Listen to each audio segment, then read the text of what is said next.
जय हिंद साथियों, मैं जितेंद्र कुमार आप सभी का एसपी मंत्रा क्लासेस चैनल पर अभिनंदन करता हूं। साथियों, आज कोऑर्डिनेट ज्योमेट्री के इस क्लास को आगे बढ़ाते हुए मैं पार्ट 4 वीडियो लेकर आया हूं। इसमें मैं आपको पिछले मैंने जो टॉपिक्स पर कई टाइप से जो प्रश्न को पढ़ाया था, उसमें से एक टाइप मैंने आपको पढ़ाया था कि दो बिंदुओं के बीच की दूरी निकालना। उसी पर हम लोग प्रश्न को देखेंगे। साथ ही साथ हम लोग त्रिभुज के क्षेत्रफल निकालने से भी संबंधित बातों को देखेंगे। साथियों, अभी तक 3 वीडियो को मैंने YouTube चैनल पर अपलोड कर दिया है। यदि अभी तक आपने उसे नहीं देखा है तो आपसे रिक्वेस्ट है, पहले आप पार्ट 1 वीडियो, 2 वीडियो और 3 वीडियो को जरूर देखिए। साथियों, पूरे बेसिक से मैंने आपसे वादा किया था, 0 लेवल से हाई लेवल तक के प्रश्नों को लेकर के आया हूँ और अच्छी तरह से आपको सिखाया हूँ। गणित का डर आपके मन से, दिलो दिमाग से दूर हो जाएगा। साथियों, पहले आप पार्ट 1 वीडियो को जरूर देखिएगा और कोऑर्डिनेट ज्योमेट्री के इस सेशन को आगे बढ़ा रहा हूँ। बस यदि आपने चैनल को अभी तक सब्सक्राइब नहीं किए हैं तो कुछ देर और रुक जाइए साथियों, और तब देखिए कि क्लास आपको कैसा लगता है।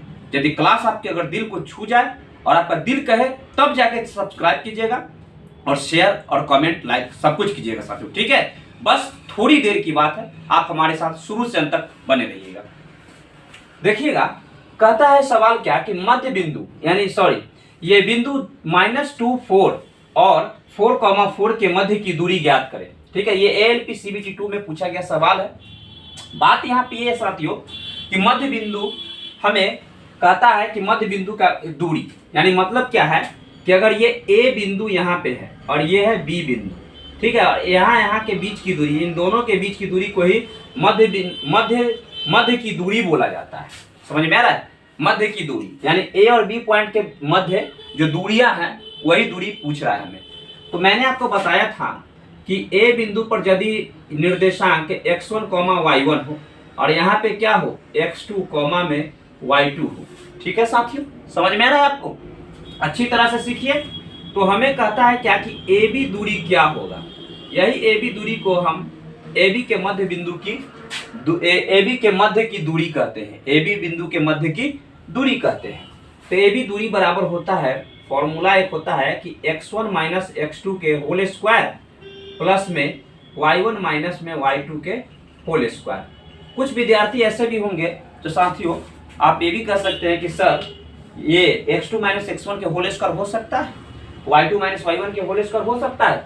जरूर हो सकता है, क्योंकि स्क्वायर करने पर माइनस वाला जो है हमेशा प्लस हो ही जाएगा। ठीक है, अगर प्रश्न ऐसे रहे तो भी बनाइए, वैसे भी आप बना सकते हैं। तो हमने जाना क्या, यहाँ पे A बिंदु मान लीजिए कि ये है और ये B बिंदु ये है और इन दोनों के मध्य की जो दूरी है ये है, तो इसी दोनों के बीच की दूरी की ये हो जाएगा x1 y1 x2 y2। होगा कि नहीं होगा? होगा ना साथियों? तो हमें कहता है AB दूरी निकालने के लिए, ये AB दूरी आपको क्या हो जाएगा, मान लेते हैं कि A और B है, x1 y x2 x1 minus x2 x1 x2 y1 y2। x1 minus x2 का मतलब क्या होगा, -2। ठीक है, क्या है ये x1 और माइनस x2 -2 और -4। ध्यान दीजिएगा साथियों, x2 के जगह पर 4 है, ठीक है ना, का whole square plus y1 minus y2 4 minus 4 का होल स्क्वायर। ये क्या हो जाएगा, ये -6 के स्क्वायर। ठीक है, और -6 के स्क्वायर कितना होता है साथियों 36, प्लस में आ जाएगा 4 में से 4 गया 0, 0 के स्क्वायर कितना होगा 0। ये √36 बचेगा। क्या बचेगा, √36। √36 का जो वर्गमूल होता है क्या होता है, 6 होता है ना। समझ में आ रहा है? तो A और B के जो मध्य दूरी है वह क्या है, 6 यूनिट का होगा। बात की गहराई समझ रहे हैं साथियों? समझ में आ रहा है सब कुछ? तो ऑप्शन है यदि, तो ये A नंबर ऑप्शन होगा, अगर ऑप्शन दिया हुआ है तो। चलिए इसे नोट कर लीजिए साथियों। चलिए बढ़ते अब अगले सवाल की ओर। दो बिंदुओं के बीच की दूरी क्या होगी जिसके निर्देशांक 0 -3 और -4 और 0 है। ठीक है, ये ग्रुप डी 2014 का पूछा गया सवाल है। सेम प्रोसेस है। ये क्या हो जाएगा, ध्यान दीजिएगा, हमें कहता है इनके बीच की दूरी निकालना है। A बिंदु B बिंदु मान लीजिए, तो AB दूरी क्या हो जाएगा, हैं बताइए, इनके बीच की दूरी को AB दूरी बोलिए। तो कहने का मतलब क्या है, ये 0 में से 4 घटेगा, 0 माइनस तो फॉर्मूला से होता है और -4। ठीक है, इनका क्या हो जाएगा, ये होल स्क्वायर हो जाएगा प्लस। ठीक है, ये हुआ x1, ये x2, y1 और ये y2। y1 कितना दिया हुआ है -3 और y2 कितना दिया हुआ है 0, और बीच में तो माइनस होगा, इसका स्क्वायर हो जाएगा। ये क्या हो जाएगा, ये 0 तो रहेगा। ठीक है, माइनस माइनस हो जाएगा प्लस 4 इसका स्क्वायर, प्लस में ये -3 में से 0 गया तो क्या है -3 ही बचेगा, -3 के स्क्वायर। ये कितना हो जाएगा साथियों 4 के स्क्वायर, तो 4 के स्क्वायर 16 बचेगा। ये 0 में 4 जोड़ेंगे तो 4 ना आएगा, 4 चौक 16 प्लस 3 तिहाई 9, 16 9 कितना होता है 25, 25 का वर्गमूल कितना होगा 5। तो साथियों ऑप्शन नंबर डी यही हमारा परम सत्य उत्तर होगा। कोई दिक्कत नहीं ना, समझ में आ रहा है ना। हमने कुछ नहीं किया है, फॉर्मूला हम जानते हैं कि x1 माइनस x2 का whole square plus y1 minus y2 का होल स्क्वायर, और उसके ऊपर एक बड़ा सा रूट चढ़ा दीजिए। ठीक है, सभी के ऊपर बड़ा सा रूट चढ़ा दीजिए और हमें उसी रूप में ये सॉल्व हो गया। ठीक है, हमने कुछ नहीं किया, x1 y1 पता है, x2 y2 पता है, क्लियर है। दो निर्देशांक बिंदु हमें पता है, इनके बीच की ही दूरी तो निकालना था, हमने मान बैठा दिया, आंसर खुद ब खुद आ गया।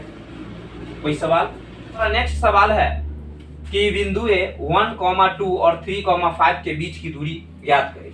सेम सवाल है साथियों, आपको दिख रहा है एएसएम, ये ग्रुप डी और एलपी। इस प्रकार से आपको रेलवे के हर एग्जाम में साथियों पूछा जाता है इससे प्रश्न। ठीक है, एक प्रश्न इससे निश्चित आपको आना ही है। ठीक है, और बार बार मैं आपसे कहता हूं कि प्रैक्टिस सबसे बड़ा चीज होता है। तो आप ये सोचते होंगे कि सर मैथ का सिलेबस क्या है। मैथ का सिलेबस हर एग्जाम के लिए लगभग सेम ही रहता है, पढ़ना तो हमारा कैलकुलेशन ही है, जो भी चीज है जोड़ घटाव गुणा भाग, इन सभी से रिलेटेड बातों को पढ़ना पड़ता है। तो जैसे बहुत सारे प्रश्न हुए, उसमें प्रॉफिट एंड लॉस का हुआ, डिस्काउंट हुआ, एज प्रॉब्लम का हुआ, टाइम एंड वर्क हुआ, ये सब चीज बहुत सारे चीज रहते हैं साथियों। तो हर एग्जाम में इसे पूछे जाते हैं, तो घबराना नहीं है, सिर्फ प्रैक्टिस रखना है, बस मैथ पर अच्छी पकड़ हो जाए, सारे एग्जाम को आप फेस कर सकते हैं। तो अगला ये सवाल में हमें बताइए, ये तो क्या हो जाएगा, ये हो जाएगा आपका ए बिंदु, ठीक है, और ये यहाँ पे हो गया बी बिंदु। 1, 2 दिया हुआ है और ये दिया हुआ है 3, 5।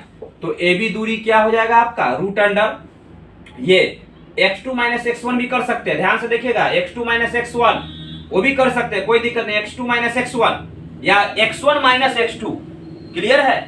तो x2 माइनस x1, तो 3 में से 1 गया 2, इसका स्क्वायर प्लस, ठीक है, और y2 minus y1, y2 5 minus 2, इसका स्क्वायर कर दीजिए, ये क्या हो जाएगा, 3 में से गया 2, 2 का स्क्वायर 4 प्लस 5 में से 2 गया 3, 3 का स्क्वायर 9, ये क्या हो जाएगा 9 4 13, यानी कि रूट अंडर 13। क्लियर है, बोलिए यहां तक कोई दिक्कत नहीं है साथियों।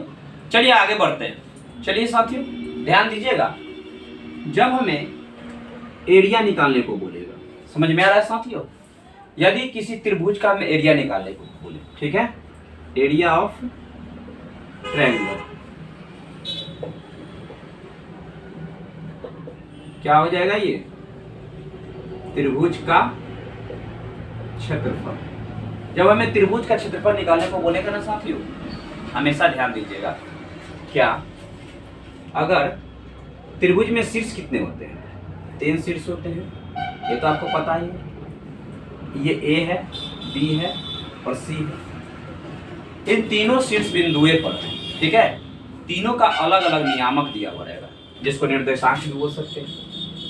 x1, y1, ये हो जाएगा x2, में y2, ये हो गया x3, में y3। बात की गहराई समझ रहे हैं साथियों। कैसे हम इसका एरिया निकालेंगे, अच्छी तरह से सीखिएगा, ध्यान दीजिएगा। एरिया निकालने की बात जैसे ही आएगी ना साथियों, तो सबसे पहले हम क्या करेंगे, एक मोड ले लेंगे, इसको मोड बोलते हैं, ठीक है, समझ में आ रहा है।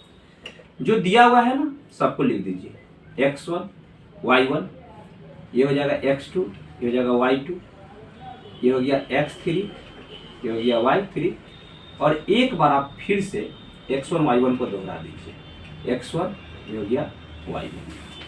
समझ में आ रहा है आपको, समझ में आ रहा है ना। तीनों शीर्ष बिंदुओं को मैंने लिख दिया और चौथा बार में मैंने फिर से x1 y1 को दोहरा दिया। करना क्या है, हमें एरिया निकालने के लिए यहाँ ध्यान दीजिएगा, इन दोनों को ऐसे आपस में गुना कीजिए और माइनस के चिन्ह दे करके इन दोनों के गुणनफल को घटा दीजिए, ठीक है। और यहाँ पे ध्यान दीजिएगा, तो ये क्या होगा सो बताइए, ये होगा x1 y2 माइनस ये हो जाएगा क्या x2y1, समझ में आ रहा है, x2y1 ये हो गया प्लस, ध्यान दीजिएगा साथियों, फिर हम क्या करेंगे, इसको इसके साथ करेंगे और इसको इसके साथ करेंगे, समझिएगा, ये हो जाएगा x2y3 माइनस x3y2, ठीक है, प्लस, समझिएगा साथियों अच्छी तरह से। अब क्या करना है, ये क्या हो जाएगा, फिर इसको इसके साथ गुना कीजिए, इसको इसके साथ गुना कीजिए, ये x3y1, ठीक है, और ये हो जाएगा माइनस x1y3, ठीक है। अब क्या होता है ध्यान दीजिएगा, और इसके आगे क्या लग जाएगा, इधर मोड लग जाएगा। याद रखिएगा मोड के आगे इसका आधा होता है, ये पूरे का एरिया निकालने के लिए इसका आधा करते हैं तब जाके एरिया निकलता है, ठीक है। यहाँ भी आधा कर दिए, यहाँ भी कर दिए, ठीक है। यही क्या हो जाएगा, ट्रायंगल, एरिया ऑफ ट्रायंगल, यानी कि ट्रायंगल किसका, त्रिभुज का क्षेत्रफल निकालने का जब चर्चा करें ना, तो हम लोग क्या करेंगे, ऐसे हम इसको बनाएंगे। अब एक चीज समझिएगा साथियों, इतना समझने के बाद कोई दिक्कत नहीं होना चाहिए आपको, ठीक है। ट्रायंगल से संबंधित प्रश्न को बनाना है, ध्यान दीजिएगा क्या कहता है, तिरछे 4,5 10 12 3 2 द्वारा गठित त्रिभुज का क्षेत्रफल ज्ञात करें। समझ रहे साथियों, ये क्या है, ये ए बिंदु है, पी है और ये सी बिंदु है, ठीक है। त्रिभुज के 3 शीर्ष पता है, x1y1 x2y2 x3y3, समझ में आ रहा है साथियों। तो हमें ट्रायंगल का क्या निकालना है, एरिया निकालना है। कैसे निकालेंगे इसे, आपको पता है ना कि अगर हमें क्षेत्रफल निकालने की चर्चा करता है तो हम तो सबसे पहले क्या करेंगे, इसके तीनों बिंदुओं को लिख देंगे, ठीक है। यहाँ पे क्या होगा 4,5, यहाँ पे ये हो जाएगा 10,12 और इस जगह पे क्या होगा 3,2। तो हमें एरिया निकालना है, तो ये हो जाएगा 1/2 इंटू, ठीक है। ये क्या होगा फार्मूला जो हम लोग जानते थे, क्या होता था वो x1 y1 x2 y2 x3 y3, यही ना होता था, समझ में आ रहा है साथियों। ध्यान से देखिएगा, ये x1 y, ये क्या हो गया, फिर हम क्या करते थे x1 y1 को यहाँ लिख देते, इसका और इसका गुणनफल करते थे। यहाँ पे सजा दीजिए आप, ये क्या होगा 4,4 4,5, ये 10,12, ये 3,2, फिर से एक बार हम इसको रिपीट कर देंगे, तो 4,5। समझ में आ रहा है साथियों, मैं क्या कर रहा हूँ, अच्छी तरह से इसे समझिएगा, ठीक है। इस पे मैं बेस्ट करके आपको यहाँ पर सिखा रहा हूँ, ध्यान दीजिएगा। यदि मैं चर्चा करूँ, ये इन दोनों के गुणनफल को घटाते थे, इन दोनों के गुणनफल घटा रहे हैं ना, इन दोनों के गुणनफल में से इन दोनों के गुणनफल को घटाया जाता है, तो इनको बीच में जब गुना करेंगे हम, ठीक है, तो ये क्या हो जाएगा, ध्यान दीजिएगा। यदि मैं इसका गुना करूं साथियों, ध्यान से देखिएगा, तो ये हो जाएगा आपका क्या, इन दोनों के बीच का यदि गुना करें हम, तो 12 चौक 48 होगा और माइनस 10 पचे 50 हो जाएगा, ठीक है। प्लस क्या होगा, ध्यान दीजिएगा, इन दोनों के बीच का गुणनफल 10 दूना 20 और माइनस 12 तिहाई 36 हो जाएगा, ठीक है। फिर प्लस का चिन्ह देंगे। अब इन दोनों के बीच गुणनफल क्या होगा 5 3 15 और माइनस 4 दूनी 8 हो जाएगा साथियों, तो मोड लग जाएगा यहाँ पे, ध्यान दीजिएगा। अब समझिए, इसको हम मिटा देते हैं, ठीक है, कहीं कोई दिक्कत नहीं ना, समझ में आ रहा है ना साथियों। मिटा दिया मैंने, ये 1/2 रहेगा, मोड रहने दीजिए, ठीक है। 48 में से 50 घटेगा -2 प्लस 20 में से 36 घटेगा, क्या बचेगा ये, तो ये -16 बचेगा ना, तो प्लस माइनस माइनस हो जाएगा, यहाँ -16 हो जाएगा, प्लस 15 में से 8 गया तो 7 बचेगा, ठीक है साथियों। समझ में आ रहा है, ये 16 2 -18 प्लस में 7, ये कितना हो जाएगा 1/2 इंटू, ध्यान से देखिएगा साथियों क्या होगा, ये 18 में से 7 गया था, कितना बचा -11, ठीक है। मोड में हो गया ना, कितना में है, ये मोड में है। याद रखिएगा हमेशा मोड से जब भी कोई संख्या बाहर निकलती है ना, चाहे वो निगेटिव हो चाहे पॉजिटिव हो, मोड के अंदर हो और बाहर निकलेगी तो हमेशा पॉजिटिव निकलती है, ठीक है। तो क्या होगा 11/2, इसका मतलब क्या 2 पचे 10 और 2 पचे 10, यानी कि 5.5 हमारा परम सत्य उत्तर हो जाएगा। ऑप्शन गलत है साथी, यहाँ 5.5 होना चाहिए था, ठीक है। क्या हो जाएगा ये 5.5 हो जाएगा, ठीक है।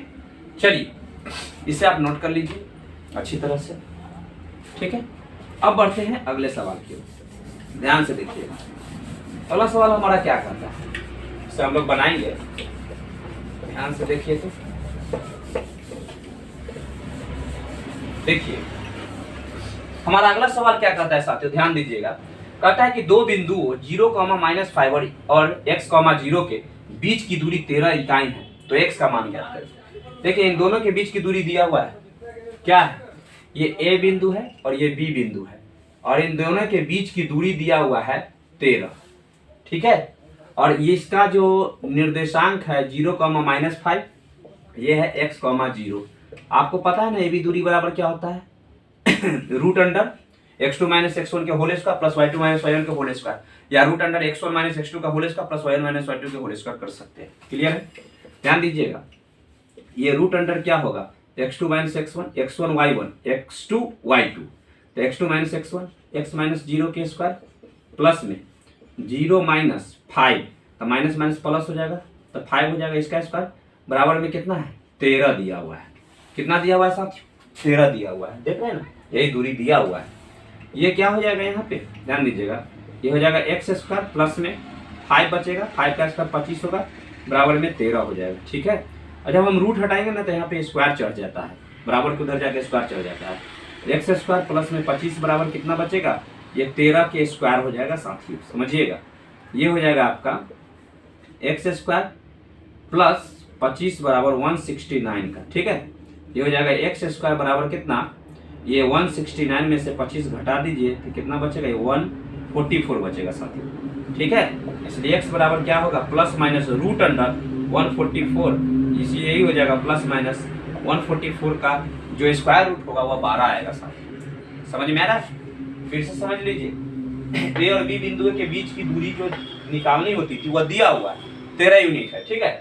हमने ए और बी के बीच की दूरी का फॉर्मूला लगा दिया जो कि बराबर 13 के हो गया। जब हम इसका कैलकुलेशन किए साथियों, तो कैलकुलेशन ऐसे ऐसे करते करते हमें x का वैल्यू कितना आया, प्लस माइनस 12, यानी यही हमारा उत्तर होगा साथियों। तो वीडियो कैसा लगा साथियों, यदि वीडियो अच्छा लगा हो तो आप चैनल को लाइक, ठीक है, लाइक कर दे, इसे शेयर कर दीजिए, चैनल को पूरी तरह से शेयर कीजिए साथियों। सब्सक्राइब नहीं किए तो सब्सक्राइब कर लीजिए, वीडियो लाइक कीजिए, दोस्तों तक इसे फैलाइए साथियों। तो मिलते हैं कल के नेक्स्ट वीडियो में, खुश रहिए, मोटिवेट रहिए, मिलते हैं कल के नए क्लास में। जय हिंद।